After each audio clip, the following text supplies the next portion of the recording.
हाय दोस्तों, आज सोचा कुछ और चीज़ों पे आपसे बात करता हूँ। तो ये रहा हमारा आज का सेशन और वो है एक छोटा सा कदम। देखिए, आप सभी ने, मैंने, आपने, हम सभी ने कभी ना कभी अपने जीवन में ये देखा होगा और ये सोचा होगा कि यार बहुत हो गया, अब मैं ऐसे नहीं जी सकता।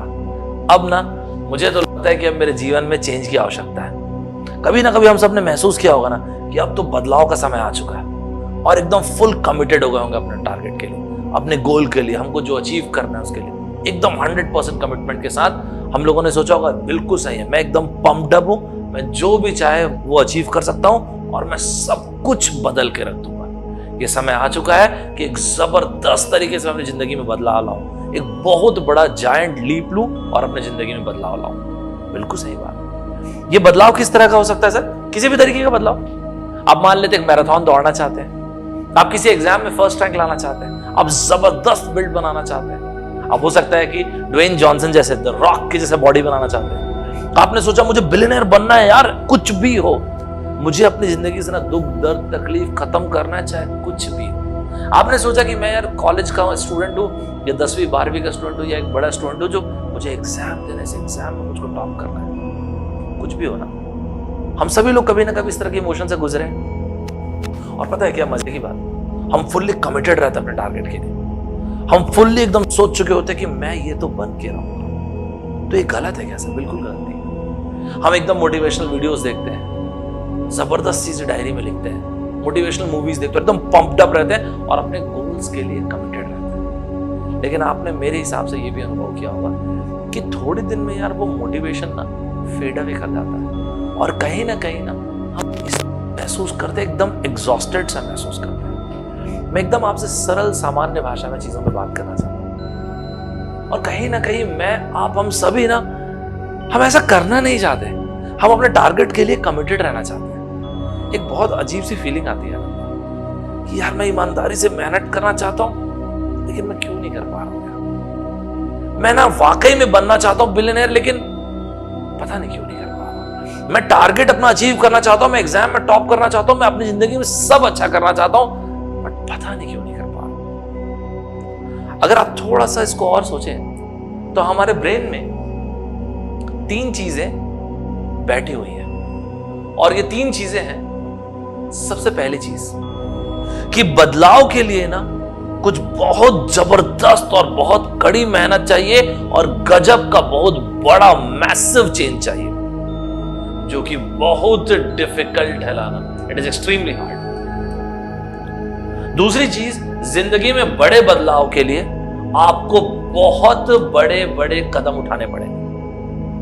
और तीसरी चीज, अगर मैं शायद इनोवेशन करूं, कुछ अलग सोचूं, कुछ नया सोचूं, तो मैं शायद अपने टारगेट्स तक बहुत जल्दी पहुंच सकता हूं। ये सब मैं, आप, हम सभी मानते हैं ना, कुछ अलग नहीं है इसमें। तो सर ये गलत है क्या? नहीं यार, गलत क्यों होगा? आप बताओ। गलत सही नहीं, सही है। आज मैं आपसे जिस किताब के बारे में डिस्कस करने जा रहा हूं, इस किताब को एक जबरदस्त साइकोलॉजिस्ट जिनका नाम है डॉक्टर रॉबर्ट मुरियर, डॉक्टर रॉबर्ट मुरियर साहब ने किताब लिखी। डॉक्टर रॉबर्ट मुरियर साहब ने जिस किताब को लिखा, उस किताब का नाम है one small step can change your life.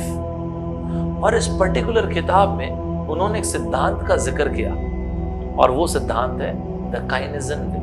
ध्यान से सुनिएगा, बेहतरीन किताब है। एक और ये मेरी फेवरेट किताब है मेरी लाइब्रेरी से, जिसके साथ मैं जिसके बारे में सोचा आपसे जरूर जिक्र करता हूं। कहानी ये थी कि डॉक्टर रॉबर्ट, जो कि साइकोलॉजिस्ट हैं, सो डॉक्टर रॉबर्ट मुरियर के एक पेशेंट है जिनका नाम था जूली। जूली जी जो है एक बहुत ही हार्ड वर्किंग महिला थी, मेहनत महिला। जैसे आप में से, मुझ में से, हम में से बहुत सारे, हम अपनी जिंदगी के लिए ईमानदार होंगे, मेहनत करते होंगे, हम अपनी अच्छी जिंदगी चाहते होंगे, अपने परिवार के लिए, अपने बच्चों के लिए, अपने आसपास के लोगों के लिए कुछ अच्छा एग्जाम्पल सेट करना चाहते होंगे। ये इतनी ईमानदारी से मेहनत कर रहे थे कि इन्होंने अपनी जिंदगी में साइमल्टेनियसली 2 नौकरियां कर रही थी और इनको ये रियलाइज हुआ कि ये बहुत ओवरवेट हो गई। डॉक्टर साहब के पास गई और उन्होंने बताया कि सर ऐसा ऐसा है, मुझे अपना वजन कम करना है और वो भी 1, 2 नहीं 30 किलो कम करना है। डॉक्टर रॉबर्ट मुरियर साहब ने याद किया कि मैंने कभी भी जब अपने पेशेंट्स को कोई भी सलाह दी है तो वो लोग उसको फॉलो नहीं करते। सो जूली जी को ये कहा कि आप एक काम कर सकते हैं, आप एक्सरसाइज मत कीजिए, अगर आप 1 घंटे नहीं कर सकते तो मत कीजिए एक्सरसाइज, आप सिर्फ और सिर्फ 1 मिनट, बाहर भी जाने की जरूरत नहीं है, आप अपने घर में जब टेलीविजन देख रहे हैं तो दौड़ सकते हैं। जूली जी ने बोला हाँ बिल्कुल सर, 1 मिनट दौड़ने में क्या है। बोले आप सिर्फ ये 1 मिनट दौड़ दीजिए अगले एक सप्ताह तक के, वन वीक तक के। जूली जी ने कहा बिल्कुल सर।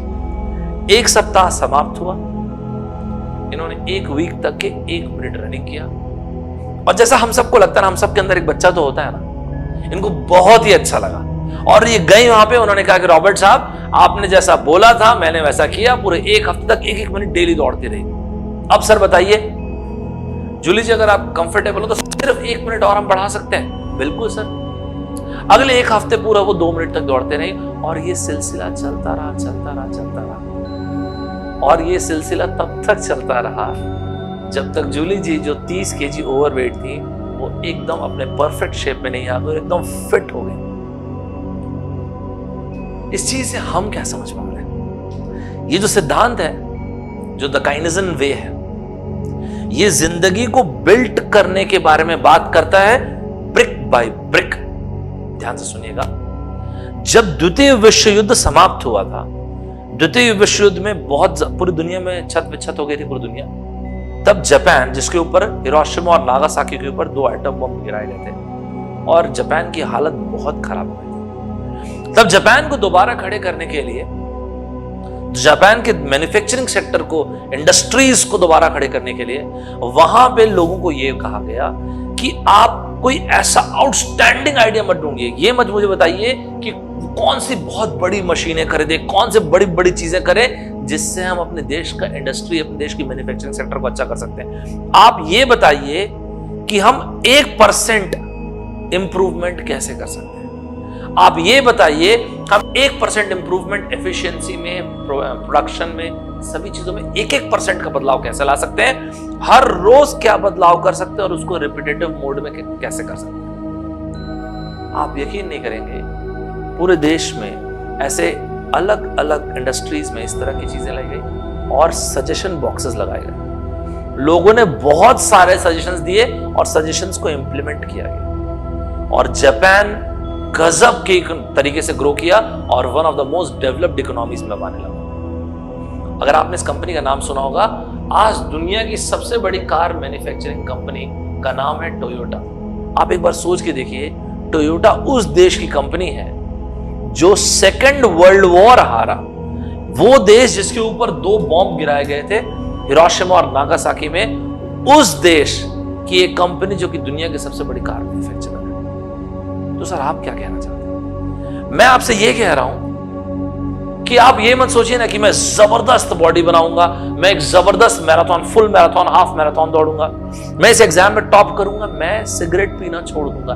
मैं आपको ये कहता हूं, आप just take 1 step at a time. आप 1 मिनट जितना भी पढ़ते होंगे उसे 1 मिनट ज्यादा पढ़ सकते हैं। आप जितना भी दौड़ना चाहते होंगे, आप 1 मिनट घर में खड़े होकर दौड़ सकते हैं। आपने सोचा होगा मुझे अपने खर्चों पे कंट्रोल करना, आप नेक्स्ट टाइम जब आप शॉपिंग मॉल जाएंगे 1 प्रोडक्ट कम खरीदिए।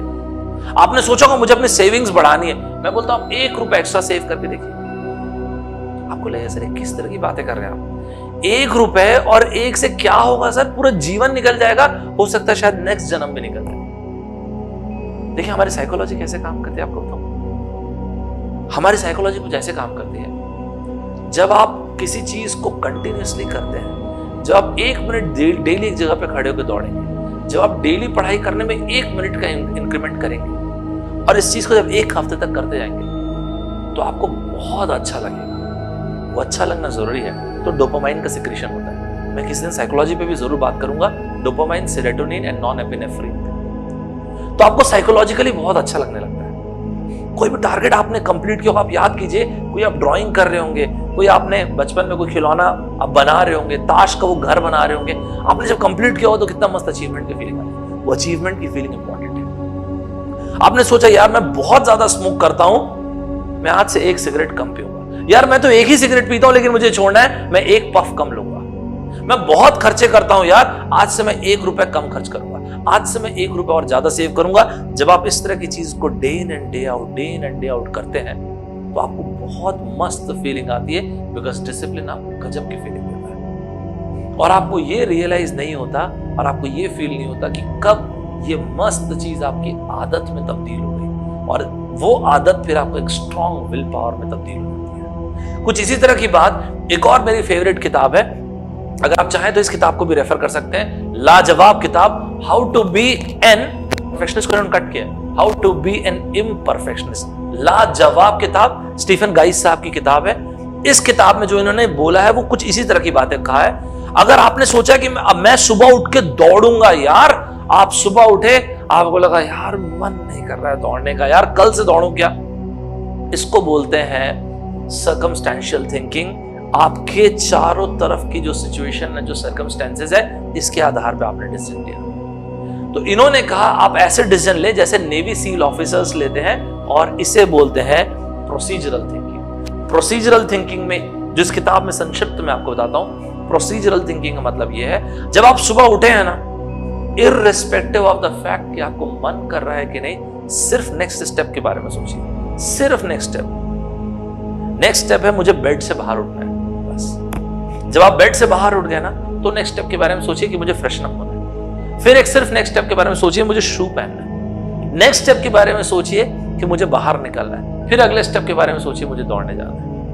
आपको पता भी नहीं चलेगा और धीरे धीरे धीरे धीरे आप में बदलाव आना शुरू हो जाएगा। कुछ इसी तरह की किताब एक और मेरी फेवरेट किताब है, मेरे बहुत फेवरेट ऑथर है टोनी रॉबिन्स साहब, awakening the giant with in. लाजवाब किताब है। इसमें इन्होंने जो मुख्यतः जो बात की गई वो ये कहा है कि हम अक्सर अपने आप से सवाल पूछते हैं, और पूछना भी चाहिए, लेकिन जब हम अक्सर अपने आप से सवाल पूछते हैं ना, तो इस तरह के सवाल पूछते हैं कि यार मेरा क्या होगा यार, मैं जिंदगी में कुछ कर भी पाऊंगा कि नहीं, ये कोरोना कब खत्म होगा यार। सवाल दो तरह के होते हैं, एक होते हैं एम्पावरिंग क्वेश्चन और एक होते हैं डिसएम्पावरिंग क्वेश्चन। इस किताब में जो टोनी रॉबिन्स साहब ने जो बात कही है, जब आप अपने आप से सवाल पूछ रहे हैं तो ये पूछिए, मैं ऐसा क्या एक कदम आज उठा सकता हूं जिससे मेरी जिंदगी 100% नहीं, 50% नहीं, 10% या 5% भी नहीं, सिर्फ मैं अपनी जिंदगी 1% बेहतर कर सकता हूं। नेगेटिव चीजों के बारे में सोचने के बजाय, अपने आप पे सेल्फ डाउट करने के बजाय, अपने आप से नेगेटिव सवाल पूछने के बजाय, सिर्फ अपने आप से मैं ये पूछूं कि मैं ऐसा क्या एक काम कर सकता हूं। अगर मैं एक स्टूडेंट हूं तो मैं ये सोचूं मैं ऐसा क्या एक काम आज कर सकता हूं जिससे मेरी पढ़ाई में 1% बेटर कर सकता हूं। मैं ऐसा क्या कर सकता हूं जिससे मैं 1% बेहतर इंसान कल बन सकता हूं। मैं ये सोचूं कि मैं 1% ज्यादा सेविंग कर सकूंगा। बेहतरीन किताब है, चाहे तो आप ये भी जरूर देख सकते हैं। और एक तीसरी और मेरी फेवरेट किताब, अगर आप चाहें तो ये भी देख सकते हैं, और वो है एटॉमिक हैबिट्स। कहीं ना कहीं रॉबर्ट मुरियर साहब ने जिस चीज के बारे में बात किया है वो इसी हैबिट से रिलेटेड है। बात उस नेक्स्ट काम को करने या सिर्फ 1% काम को करने, या फिर 1 मिनट दौड़ने, या 1 रुपए कम खर्च करने, या 1 रुपए ज्यादा सेव करने की नहीं है। बात यह जब आप day in and day out उस चीज को करते हैं तो वो धीरे धीरे धीरे धीरे आपको बहुत ही सुकून की फीलिंग देती है। और वो जो सुकून की फीलिंग है, सरल भाषा में डोपामिन का जो सिक्रेशन होता है, इससे आपको बहुत अच्छा लगता है। होता है ना, जब आपको कोई चीज बहुत अच्छा लगता है तो समय बस चला जाता है। यही डिफरेंस होता है प्लेजर और एंजॉयमेंट के बीच में। प्लेजर मतलब आपको देखने में ठीक है, एंजॉयमेंट जब किसी काम को आप एंजॉय करते हो तो समय जब ऐसा बीतता है आपको पता नहीं चलता है, और धीरे धीरे धीरे धीरे वो आदत में परिवर्तित होता है। और आदतों को कैसे बनाए, जेम्स क्लियर साहब ने एक बेहतरीन किताब लिखी है। इस किताब का नाम है एटॉमिक हैबिट्स। ये मेरे दोस्त ने आईएम में मुझे सजेस्ट किया था, एक मेरा बहुत अच्छा दोस्त था मितेश, उसने सजेस्ट किया था, तब मैंने इस किताब को ज्यादा ध्यान नहीं दिया था। वो हमेशा बहुत ही अच्छी किताबें सजेस्ट करता है, लेकिन जब मैं पढ़ा इस किताब को मैं बिलीव नहीं कर पाया इतनी लाजवाब किताब कैसे हो सकती है। और यही मैं आप लोगों से आज डिस्कस करना चाहता था कि जिंदगी में ना बहुत बड़े बदलाव के लिए बहुत बड़े बड़े स्टेप्स की जरूरत नहीं है। ये सोचिए कि मैं ऐसा क्या काम करूं कि मैं अपनी जिंदगी को, अपनी पढ़ाई को, अपनी पर्सनालिटी को एक व्यक्ति के रूप में, एक इंसान के रूप में मैं 1% कैसे बेहतर हूं। आप देखिएगा ग्रेजुअली एंड स्लोली आप में बदलाव जरूर आएगा। तो मुझे आप जरूर बताइएगा कि आज की किताबें और आज का आपको थॉट कैसा लगा। एक और चीज, आप अपने विचार जरूर व्यक्त कीजिएगा कमेंट बॉक्स में। कमेंट बॉक्स में इसके अलावा आपसे जो भी प्रश्न आपको पूछना है जरूर पूछिएगा। मैं ये तो नहीं कहता कि मैं सभी क्वेश्चन का आंसर दे पाऊंगा, कहने का मतलब मैं सभी क्वेश्चन का आंसर जानता हूं, लेकिन मैं जो आपसे शेयर कर सकता हूं जरूर शेयर करूंगा, क्योंकि इस बीच में मुझे ये चीज समझ में आई, इतनी सारी किताबें पढ़ने के बाद मुझे एक चीज समझ में आई कि इस दुनिया में समस्याएं आसान ही होती हैं, जो उसका सोल्यूशन है, जो उसका समाधान है, हमें डिफिकल्ट चाहिए होता है। इस दुनिया में सब कुछ आसान ही रहता है, और आपको उससे भी मजे की बात बताता हूं, इस दुनिया में हर एक समस्या का समाधान दिया हुआ है, बट बात है उस समाधान को ढूंढने की। और आप बिलीव नहीं करेंगे, समाधान इतने आसान, इतने सिंपल होते हैं। आपकी जो भी समस्या होगी, मैं एकदम आम सिंपल चीजों पर डिस्कशन करना चाहता हूं, और मैं स्टेप बाय स्टेप, ताकि हम उसको सॉल्व कैसे कर सकें, एक इंसान के रूप में हम उसको कैसे सॉल्व करें, एक इंसान के रूप में कैसे एक समस्या जब हमारे पास आती है तो डरने की जगह सॉल्व करने पे कैसे ध्यान दें, मैं बस इसी पे बात करना चाहता हूँ। तो मिलता हूँ नेक्स्ट टाइम आप लोगों से। Bye bye, ready, take care, जय हिंद।